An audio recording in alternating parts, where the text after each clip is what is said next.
ratusan pelaku UMKM Ada 5 target terkait pengembangan UMKM di Indonesia per tahun 2024 mendatang. Dunia digital punya peran penting untuk UMKM bisa bertahan seperti saat ini. Salah satu upaya yang dilakukan adalah dengan meningkatkan literasi digital bagi para pelaku UMKM. Strategi digitalisasi untuk mendukung usaha kecil dan mikro atau UKM di Indonesia. Pemerintah menargetkan 30 juta pelaku UMKM masuk dalam ekosistem digital pada 2024. Sayangnya masih banyak UMKM di Indonesia yang tidak terjamah digitalisasi. Gimana jadinya?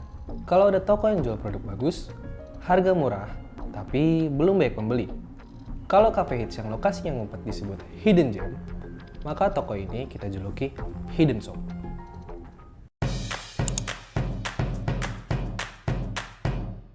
Halo RS kawan, episode sebelumnya Rizky sudah bahas tentang masalah permodalan dan persaingan bisnis serta tips untuk menghadapi dua problem tersebut. Kali ini kita akan bahas minimnya digitalisasi untuk UMKM. Seperti kasus yang Rizky temukan di Blok M Square nih. Sebuah toko batik yang punya potensi besar karena produknya bagus banget, tapi belum memanfaatkan digitalisasi. Kenapa bisa gitu ya? Jadi, toko batik bernama Rizky ini dimiliki Pak Syafei. Beliau sudah jualan batik sebelum Blok M Square berdiri.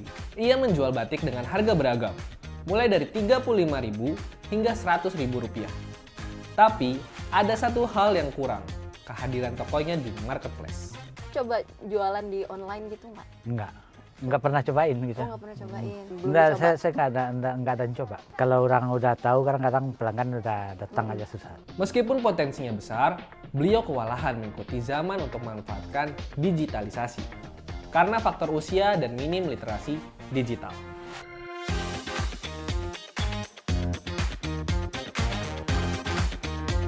Kalau dilihat berdasarkan data Kemenkop UKM, baru 20% UMKM yang sudah merambah ke ekonomi digital.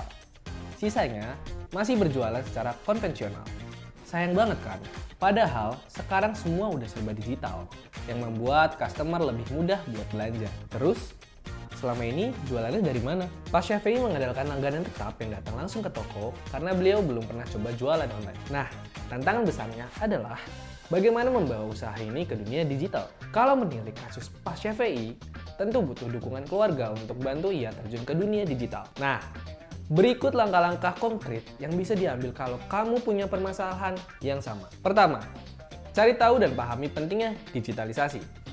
Selain mengikuti perkembangan zaman, digitalisasi juga membuat pemasaran lebih efisien dan memudahkan customer membeli produk. Kedua, gabung dengan program pelatihan digital. Ikut kursus singkat yang mengajarkan dasar-dasar penggunaan e-commerce dan media sosial. Ketiga, rekrut karyawan untuk jalanin marketplace. Karyawan yang dapat dipercaya bisa bantu kelola akun di e-commerce dan media sosial. Keempat, ikutan komunitas UMKM. Komunitas ini sering punya program pendampingan dan bantuan untuk digitalisasi. Banyak relasi, banyak rezeki. Kelima, sediakan pembayaran digital. Sediakan kris, rekening bank atau e-wallet untuk menerima pembayaran.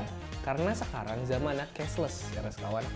Nah, kalau tokonya Pak Syafei sudah menyediakan beragam rekening dan kris, keren. Tinggal sediakan satu HP saja untuk cek apakah benar pembayaran sudah masuk atau belum. Kamu jangan gitu loh, RS kawan. Jadi, itulah kisah Pak Syafei dari toko Rizky Batik.